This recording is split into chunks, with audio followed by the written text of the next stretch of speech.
இந்த கேண்டில் திராடகம்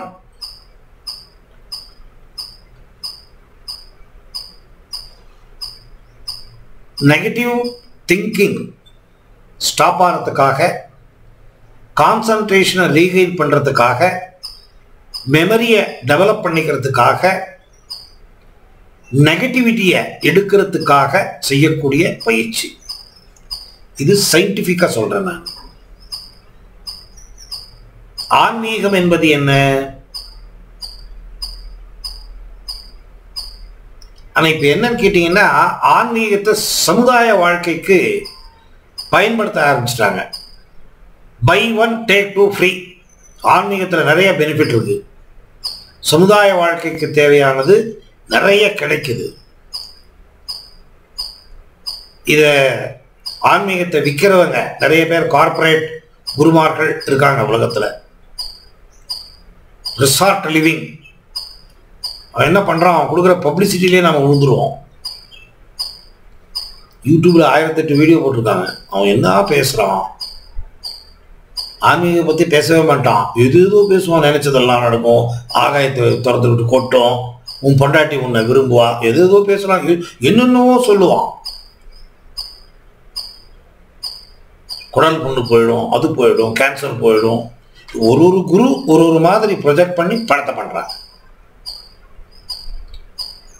ஆனால் குடும்ப வாழ்க்கையில் இருக்கிறவங்க ஒரு லிமிட்டுக்கு மேலே ஆன்மீகத்தை தொடர்ந்தால் அதனுடைய விளைவுகளை அனுபவிக்க வேண்டி வரும். அதுக்கு நானே ஒரு எக்ஸாம்பிள்.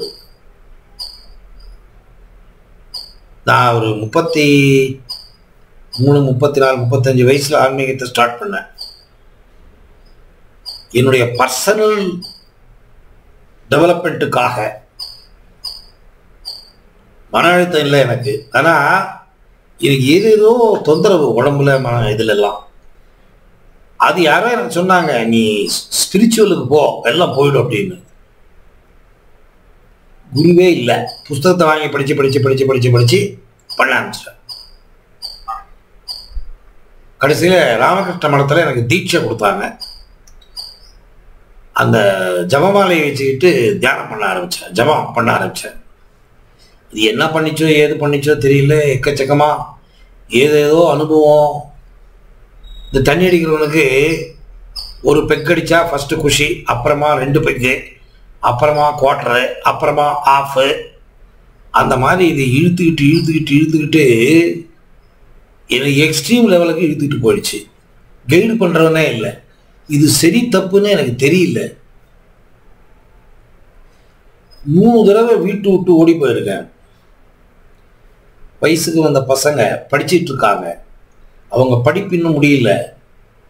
குடும்பம் ஒரு ஸ்டேஜுக்கு வர்ற நேரத்தில் நான் ஓட ஆரம்பிச்சிட்டேன் வீட்டு விட்டு.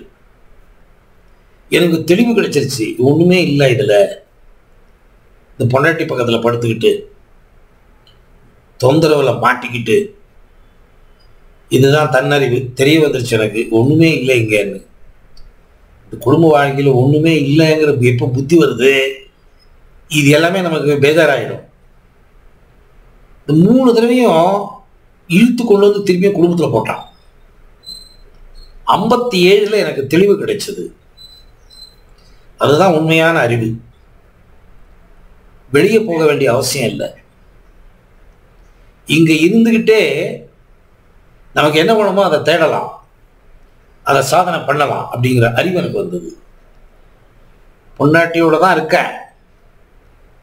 பொண்டாட்டி புருஷனுக்கு வேண்டிய அந்த கான்செப்ட் என்ன இருக்கு, அதாவது இந்த உடல் உறவு, அது இது, இந்த பிணைப்பு, அதெல்லாம் இல்லை. கூடவே தான் இருப்போம், கூடவே தான் படுப்போம், தப்பான எண்ணம் இல்லை.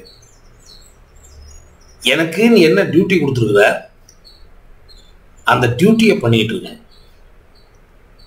கர்மத்தை கொடுத்துட்டான் கடவுள், இந்த கர்மத்தை கழிக்கணும். அறகுறையா மத்தியில் ஓடி போறது முட்டாள்தனம், பைத்தியகாரத்தனம். இருந்துகிட்டே எல்லாம் பண்ணலாங்கிற அறிவு எனக்கு கிடைச்சது. ஏன் சொல்றேன்னா, எந்த ஆன்மீக பழக்க வழக்கத்தையும் அதிகமாக செய்ய போனால் அதுக்குன்னு சில விதிமுறைகள் இருக்கு. பெண்ணாசை, பொன்னாசை, மண்ணாசை, இது 3 இருக்கக்கூடாது. டீப்பா போறதுன்னா பெண்ணாசை என்ன? புணருதல். மண்ணாசை அசெட்ஸ் பண்றது. பொன்னாசை பணத்தை சம்பாதிக்கிறது. இது மூணுமே இருக்கக்கூடாது ஆன்மீகத்துக்கு. இது இருந்தா கடவுள் கிடைக்க மாட்டார். கடவுளை உணர முடியாது, அறிய முடியாது. இதை வச்சுக்கிட்டு பண்ண என்ன ஆகும்னு கேட்டீங்கன்னா விபரீதம் தான் ஆகும். அது என்ன விபரீதம் நிறைய வீடியோவில் போட்டிருக்கேன் நான். உங்க கான்சியஸ் லெவல்ல நிறைய மாறுபாடுகள் ஏற்பட்டுடும். பஸ்ஸில் உட்காந்துக்கிட்டு அந்த பஸ்ஸு நிறுத்துற வரைக்கும் நீங்க வெயிட் பண்ணணும் இல்லையா? வெயிட் பண்ண மாட்டோம், ஜன்னல்ல இருந்து குதிச்சிடுவோம்.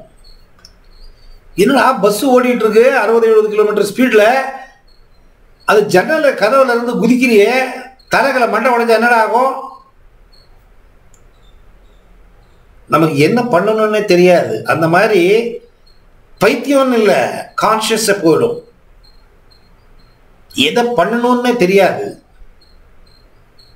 இந்த குண்டலினி ரொம்ப டேஞ்சரு. இந்த 3வது கண்ணும் ரொம்ப டேஞ்சரு. சரியா கத்துக்கிட்டு யாரு அனுபவிச்சிருக்காங்க, யாரு சாதனை பண்ணிருக்காங்க, அவங்க கிட்ட தான் இதெல்லாம் பழகணும். சும்மா யூடியூப்ல 1008 வீடியோ போட்டிருக்கான்னு பார்த்துட்டு காசு கொடுக்காம நிறைய பேர் யூடியூப்ல சர்ச் பண்ணுவான். டாக்டர் கிட்ட போகாம ரெமெடி பார்ப்பான். கூகுள் சர்ச்சில் எல்லாம் அடிச்சு அடிச்சு பார்ப்பான். இப்பெல்லாம் டாக்டர் ரொம்ப காஸ்ட்லி ஆயிட்டாங்களே.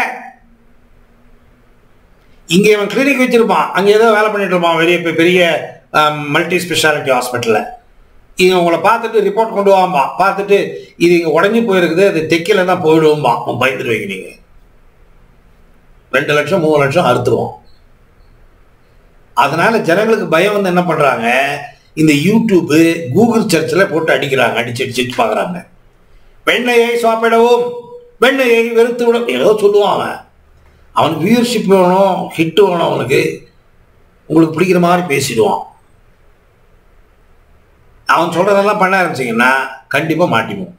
அந்த மாதிரி தான் நான் மாட்டிக்கிட்டு முடிச்சு என்ன பண்ணுறதுன்னு தெரிய கடைசியில் 20 குரு கிடைச்சார் எனக்கு சுவாமிஜி. அவர் என்னை கரெக்டாக டியூன் பண்ணி விட்டார். பக்குவம் ஆயிடுச்சு மனசு. ஒரு